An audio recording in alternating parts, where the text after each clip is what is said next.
تیر 1404 کال په جریان کې خوست ولایت امنیه قمندانۍ د نشه یي توکو پر وړاندې د مبارزې مدیریت منصوبینو 514 قضیې بررسي کړي دي.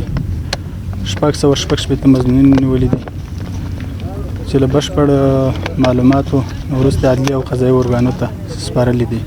له یاد مظنونینو سره 99 کیلو چرس، 4 کیلو شیشه، همدارنګه 219 ګرامه تریاک اپین، 484 ګرامه مواد مخدر هوروین پوډر، 4215 قرص مواد مخدر ټابلیټکا، 1550 دانې نشواري ستنې نشه یي نیول شوي دي. 28358 قرص مختلف نوع نشوار ګولۍ نیول شوي دي. د نشه یي توکو پر وړاندې مبارزه چې ده په هغه کې زموږ خپل امنیتي او دفاعي ځواکونه بشپړ چمتووالی لري او هیڅ چاته به اجازه ورنکړي چې په خوست ولایت کې کښت او قاچاق یا تولید یا په چمتو شوي کې ټول ارګانونه په خپل منځ کې هماهنګي سره لري او له نورو هیوادوالو نه هم همدا غوښتنه ده چې موږ سره د نشه یي توکو په مبارزه کې پوره همکاري وکړي. لله الحمد.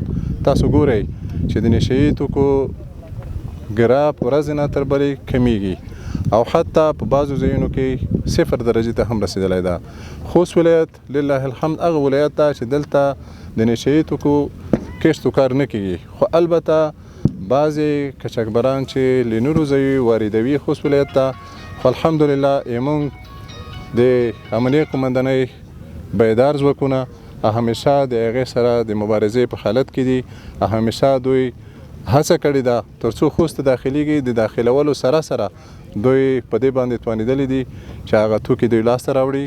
لکه نن چې موږ تاسو شاهدان یو د ټول ولس په مخ کې هغه حریک ته وړاندې شول.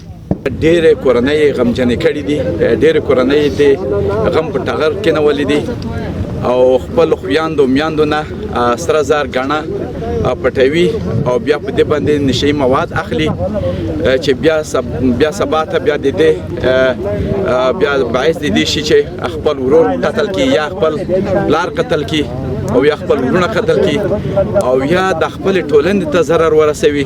د انساني بشریت دپاره به د دې نه زیات مضر کس بل نه وي چې دغه کسان او خپل څه کوي او نور خلک په محتاط کوي. نو زه غواړم چې خبریالان او زمونږ طالبان ورونه او زمونږ ټول عام ولس د دې په مقابل کې راجګ شي او خپله مجادله جاري وساتي تر څو دغه خبیث بوټی له منځه یوسي.